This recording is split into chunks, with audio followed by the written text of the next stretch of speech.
조직 활성화 정책 등을 내놓으며 경제 살리기 행보도 빠뜨리지 않았습니다. 한국거래소에서 현장 선거대책위 회의를 열어 배당소득 분리과세 등 정책을 내놓고 경제인들과 만나선 기업민원 전담수석 신설을 약속했습니다. 유권자와 만나는 현장 유세 장소론 세 차례 국회의원을 역임해 정치적 고향으로도 꼽히는 부천 등 경기 남부를 택했습니다. 유권자가 가장 많이 몰린 수도권에 나을 게 머문 김문수 후보는 대선 현안 해법을 제시하면서도 바닥 민심을 훑으며 지지율 반등을 모색했습니다. 저는 결혼한 다음에 한 번도 밖에 나가서 제가 총각이라고 속여본 적이 없는 사람이에요. 저는 절대로 거짓말 안 하는 정직한 대통령이 되겠습니다.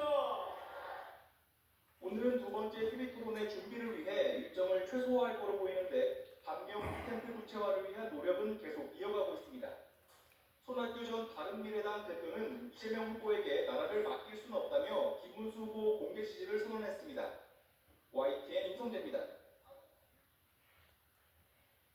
개혁신당 이준석 후보가 예정에 없던 기자회견을 열어 단일화 없는 대선 완주를 못 박았습니다. 이번 대선 투표용지엔 기호 4번이 선명할 거라며 막판 연대 가능성을 일축했습니다. 윤흥성 기자입니다.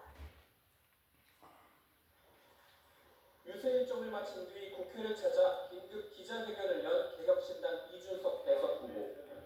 끝까지 개혁신당 이준석이라는 이름으로 승리할 거라며 대선 완주 의지를 거듭 분명히 했습니다. 국민 여러분께서 받아보실 투표용지에는 기호 4번 이준석의 이름이 선명히 보일 것입니다. 자신들이 만들려는 세상은 입법, 사법, 행정을 모두 장악한 극단적 총통의 시대도 비상계엄을 선포한 폭군의 세상도 아니라며 민주당과 국민의힘을 싸잡아 비판했습니다. 특히 최근 두 자릿수 지지율이 나온 일부 여론조사 결과를 거론하며 역전할 수 있다며 지지를 호소했습니다.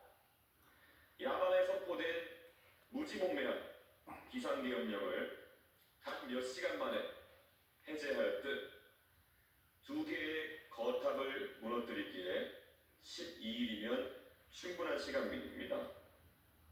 앞서 이 후보는 SNS를 통해서도 단일화를 두고 불필요한 말씀이 많아 모든 전화 수신을 차단한다고 밝혔는데 그럼에도 불씨가 사그러들지 않자 기자회견을 통해 재차 독자 노선을 천명한 겁니다.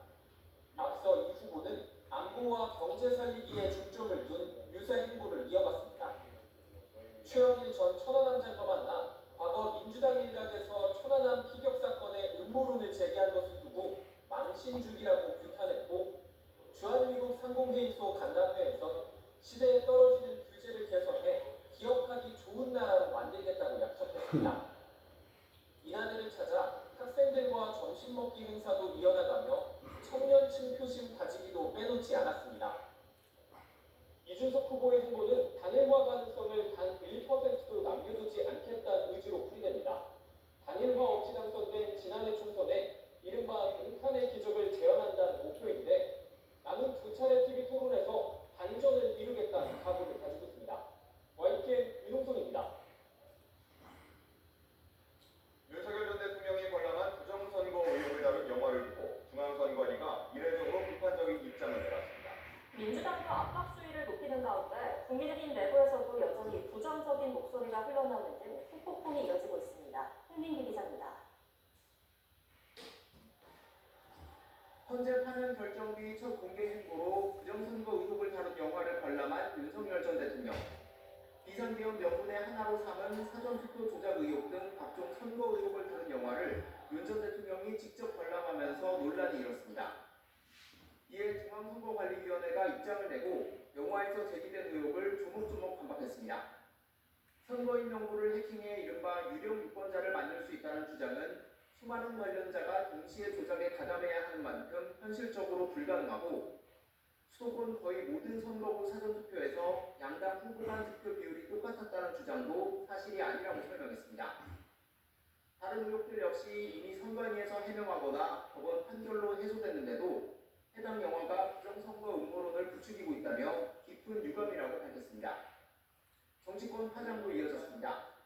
국민의힘은 탈당한 전 대통령의 일정이라며 공식적으로 선을 그었지만 내부에선 대선을 앞두고 적절하지 않다는 반응이 개파를 가리지 않고 흘러나오고 있습니다. 참패한 지난해 총선을 떠올리며 윤 전 대통령의 언행이 또다시 선거에 굉장한 악재로 작용하는 게 아니냐는 우려도 나왔습니다. 부정선거 음모론에 부정선거 영화 본다? 그러면 선거에서 어떻게 이깁니까? 벌써부터 6월 3일 선거가 부정선거라고 얘기한다면 이놈의 선거를 뭐하러 합니까? 민주당은 이번 대선을 부정선거로 규정하려는 작전이 시작된 거라면서 비난 수위를 끌어올리고 있습니다. 국민의힘 김문수 후보 역시 이에 화답하며 국민을 조롱했다며 대선 후보 자격이 없다고 따져가 비판했습니다. 숨기는 여러분들, 이번 대선은 내란을 표장하고 경제 파탄을 심판하고 그리고 부정선거 음모론을 지원하는 그런 선거입니다. 윤 전 대통령이 대선을 앞두고 영화 관람에 이은 추가 공개 행보를 이어갈 경우 대선 레이스에 또 다른 변수가 될 수 있다는 전망도 나옵니다. YTN 홍입니다.